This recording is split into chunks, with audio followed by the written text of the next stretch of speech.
Everybody loves a fun fold card, and this card has an easy fold that's still a wow. Hi, I'm Jessica Taylor from Ink It Up with Jessica, and in this video, I'm going to show you how to make this easy floral fun fold card. Let's start with the card bases. For this large bottom card base, I find the easiest thing to do is start with a piece of paper that is 5.5 inches by 8.5 inches.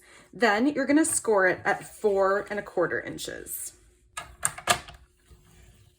Then once you've scored it, we're gonna cut 2 1/8 inches off of the front of it.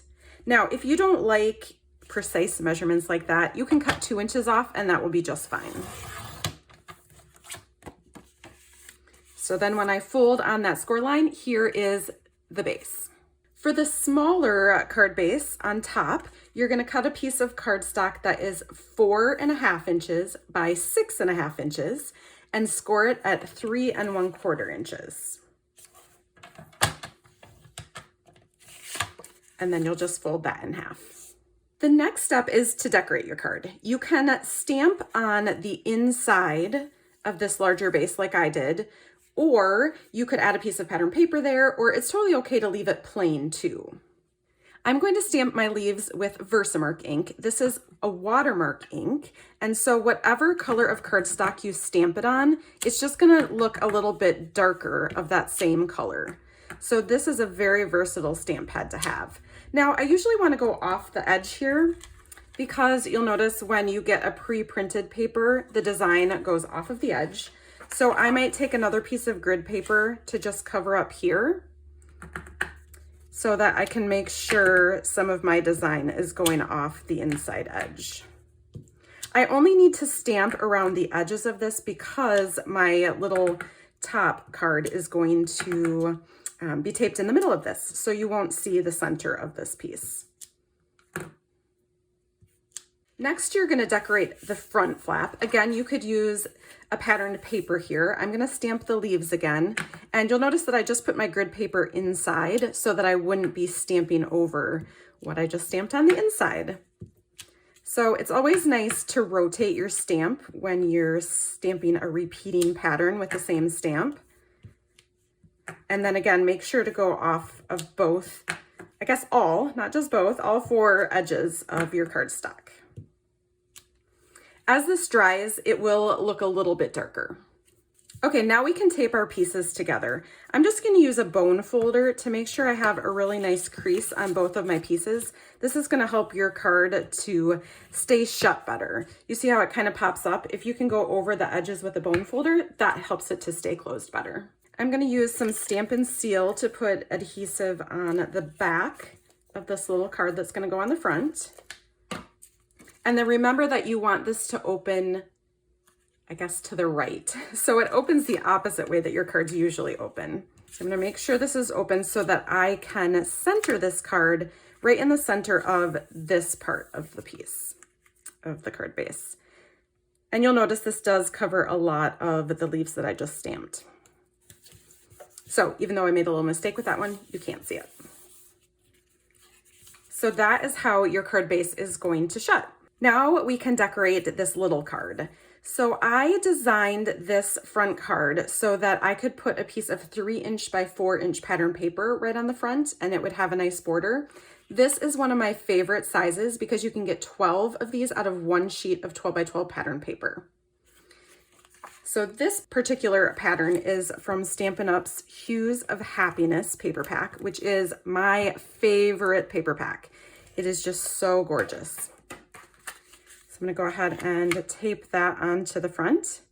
The cool thing about this paper is that's where this flower and these leaves came from as well.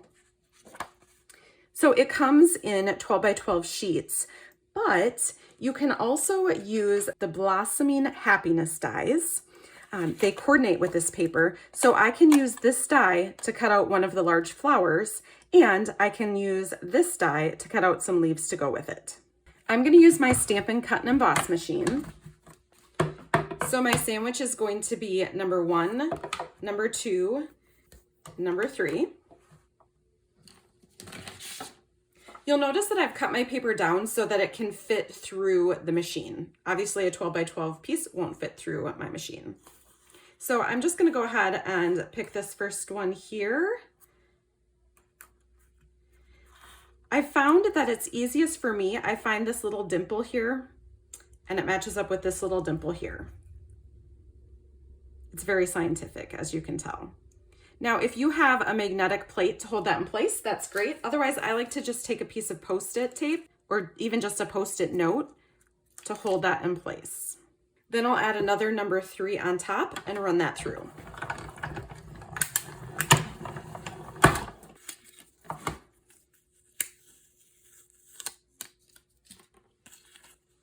Of course, you could fussy cut that out with scissors too, but that would take a lot longer for me. I'm going to do the same thing for the leaves. Just position that around my leaves. Use my tape, Post-it tape to hold it in place. And then add the number 3 on top again.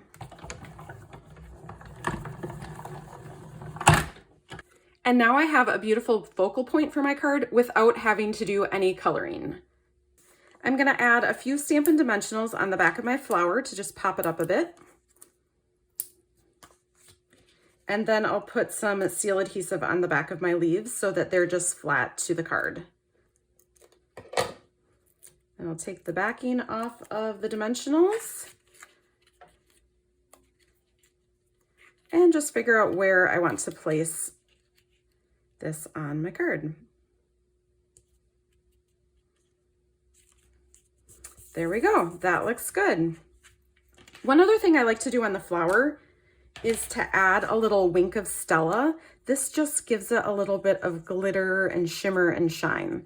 So I don't actually go over the whole flower, just parts of it to highlight them. Now we're gonna do some stamping with a Melon Mambo Classic Stampin' Pad. First, I'm gonna stamp a greeting on a piece of 3" by 4" white paper for the inside of the card. I like to use white because it's really easy to write on and for people to read what you've written. And then I'll stamp Happy Birthday on a 1/2" by 3" piece of white cardstock. And I have a lot of these 1/2" strips left because I cut white cardstock for the inside of all my cards, and I'll link that video here to show you how I do that. So then we'll just tape this white piece on the inside of our card. And then tape the Happy Birthday strip on the front of our card. Of course, you can decorate this fun fold card any way that you like and use different stamps, papers. You don't have to make it a floral card at all. So that's it, a quick and easy fun fold card that you can go make right now with any supplies that you have. If this video helped you, please give it a thumbs up and be sure to subscribe for more card making videos. Happy stamping!